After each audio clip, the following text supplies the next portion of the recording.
konseling. Pada kesempatan kali ini, kelompok kami akan membahas terkait rancangan tindakan layanan advokasi. Sebelumnya, perkenalkan, nama saya Amanda Prasnaprakta dengan NIM akhir 28 dan rekan-rekan saya Fiska Dewi Prasetya dengan NIM akhir 33. Saya Nisa Tapiatul Rahma dengan NIM akhir 52. Baik, langsung saja ke materi. Yang pertama akan disampaikan oleh Fiska.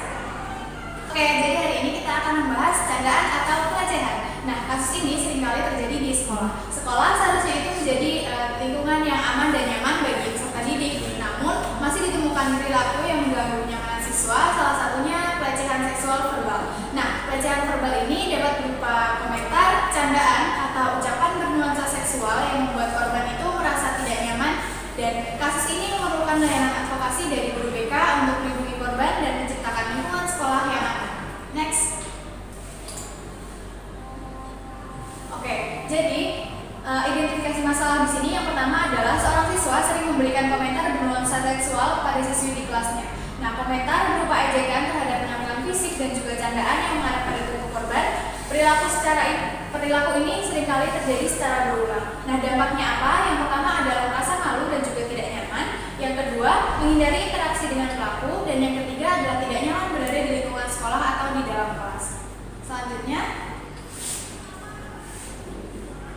tahapan selanjutnya adalah mengumpulkan informasi tambahan.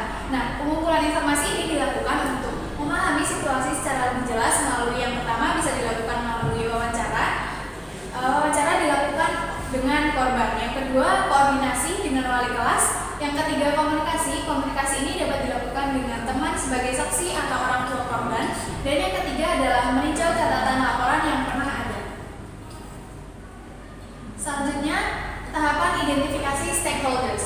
Nah, pihak yang terlibat dalam proses advokasi ini ada beberapa. Yang pertama adalah korban, yaitu membutuhkan perlindungan dan juga dukungan psikologis. Yang kedua, pelaku membutuhkan pembinaan pelaku. Dan yang ketiga ada kepala sekolah dan guru, yaitu sebagai penegak aturan sekolah. Kemudian orang tua siswa memberikan dukungan dari keluarga. Selanjutnya adalah guru BK atau konselor sebagai pendamping dan fasilitator penyelesaian masalah. Dan yang terakhir adalah wali kelas untuk memantau dinamika interaksinya di kelas. Selanjutnya, di sini saya akan menjelaskan terkait meneliti sejarah advokasi pelecehan seksual. Pelecehan seksual di lingkungan sekolah atau di lingkungan pendidikan itu telah lama menjadi perhatian, terutama untuk kalangan pelajar dari mulai SD, SMP maupun di SMA. Sekolah mulai mengembangkan berbagai kebijakan pencegahan seperti aturan perilaku yang jelas, lalu ada layanan konseling bagi siswa, ada edukasi tentang penghormatan terhadap diri sendiri dan orang lain, dan mungkin juga terdapat icebreaking yang dimana nantinya siswa-siswa itu mengetahui bagian-bagian privasi mereka itu seperti apa dan di mana saja. Layanan advokasi menjadi salah satu pendekatan penting dalam bimbingan konseling agar pelecehan seksual itu tidak terjadi lagi di lingkungan pendidikan. Mengidentifikasi hambatan, yang dimana ada beberapa hambatan dalam proses advokasi terkait pelecehan verbal itu sering sekali dianggap sebagai candaan biasa. Kita di sini paham bahwa anak kecil atau siswa-siswa pasti menganggap bahwa semua hal itu masih dalam konteks bercanda atau joke seperti itu. Nah, itu tuh bisa membuat korban merasa malu dan takut melapor karena yang mereka lihat bahwa itu hanya sebuah candaan seperti itu. Lalu adanya stigma dari teman sebaya dan kurangnya kesadaran lingkungan sekolah terhadap isu pelecehan. Sedang mengembangkan pencerahan tindakan. Langkah-langkah yang perlu kita lakukan, yang pertama itu kita harus mengkonseling individu kepada korban agar korban itu tidak merasa sendiri, agar korban itu tidak merasa bahwa dia diasingkan, karena kita sebagai konselor perlu peka terhadap hal tersebut. Yang kedua, pembinaan dan konseling kepada pelaku. Tidak hanya korban saja, tapi pelaku juga harus diberikan edukasi bahwasannya ketika mereka melakukan hal-hal tersebut, sebuah candaan atau mungkin hal-hal yang mengarah kepada pelecehan baik verbal maupun non-verbal itu merupakan hal yang sangat tidak baik, apalagi mereka berada di lingkungan pendidikan. Yang ketiga, koordinasi dengan wali kelas dan pihak sekolah. Kita perlu mengadakan koordinasi dengan stakeholder yang ada di sekolah agar kasus ini bisa ditangani dengan baik, karena kita juga perlu kolaborasi dengan stakeholder yang ada di sekolah. Yang keempat, sosialisasi tentang etika komunikasi dan batasan perilaku. Dan yang terakhir, kita bisa mengedukasi mengenai pentingnya saling menghargai kepada seluruh warga yang ada di sekolah. Yang selanjutnya adalah rencana tindakan advokasi. Nah, berdasarkan hasil analisis terhadap permasalahan terjadi, maka selanjutnya adalah merencanakan atau menyusun rencana mengenai tindakan advokasi yang akan dilakukan pada permasalahan tersebut.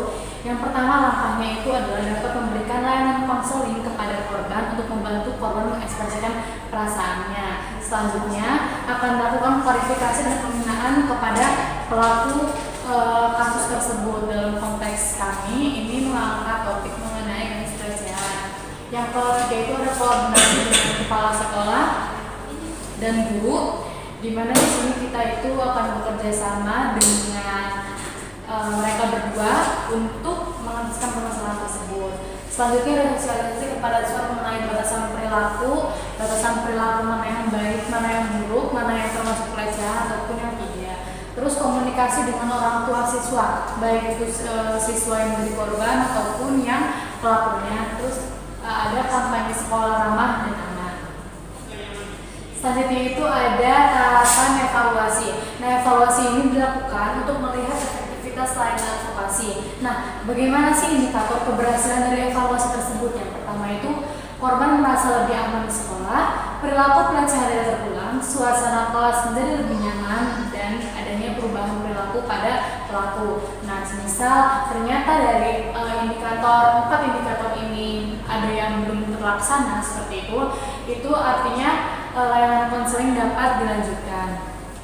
Oke, jadi dapat disimpulkan bahwa dalam kasus presentasi kita yang kan mengenai pelecehan seksual itu dapat berdampak pada kondisi psikologis siswa dan mengganggu rasa aman di lingkungan sekolah. Oleh karena itu, layanan advokasi dari guru BK itu sangat penting untuk melindungi korban serta menangani perilaku pelaku pelecehan seksual. Nah, melalui kerjasama antara pihak sekolah dan orang tua, lingkungan belajar yang aman dan saling menghargai itu dapat tercipta. Oke, di sini ada tabel rencana tindakan layanan advokasinya.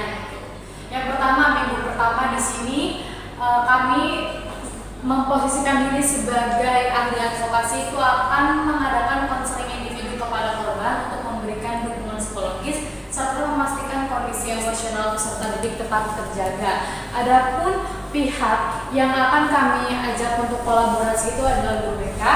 Jadwalnya itu akan kami adakan di pekan pertama, di mana konseling individu ini dilakukan secara rahasia dan berkelanjutan. Kegiatan yang kedua itu adalah klarifikasi dan pembinaan kepada siswa yang melakukan pelecehan verbal agar memahami dampak perilakunya. Nah, ada pihak yang kami ajak yaitu ada guru BK beserta wali kelasnya. Itu akan dilaksanakan di minggu pertama dengan menggunakan pendekatan edukatif dan tidak menghakimi. Kegiatan ketiga ini kami akan berkoordinasi dengan kepala sekolah dan guru terkait untuk membahas bagaimana penanganan kasus serta upaya pencegahan di lingkungan sekolahnya. Di sini kami akan mengajak guru BK beserta kepala sekolah yang akan kami adakan di minggu kedua. Di dalamnya itu akan membahas langkah penanganan yang tepat. Dilanjut kami akan mengadakan sosialisasi kepada peserta didik mengenai batasan-batasan perilakunya. Di sini kami akan mengajak guru BK pada minggu kedua. Pelaksanaannya ini kami lakukan melalui layanan klasikal. Nah, selanjutnya ada komunikasi dengan orang tua peserta didik terkait perkembangan dan upaya pembinaan. Di sini nanti guru BK, ahli advokasi serta wali kelas itu akan bekerja sama pada minggu ketiga. Nah, di sini kami melakukan pertemuan atau komunikasi secara langsung. Dan yang terakhir adalah kampanye sekolah ramah dan aman melalui poster atau media edukasi tentang menghargai sesama. Di sini antara guru BK dan wali saling bekerja sama pada minggu ketiga. Tujuannya adalah untuk meningkatkan kesadaran siswa SMA Negeri X.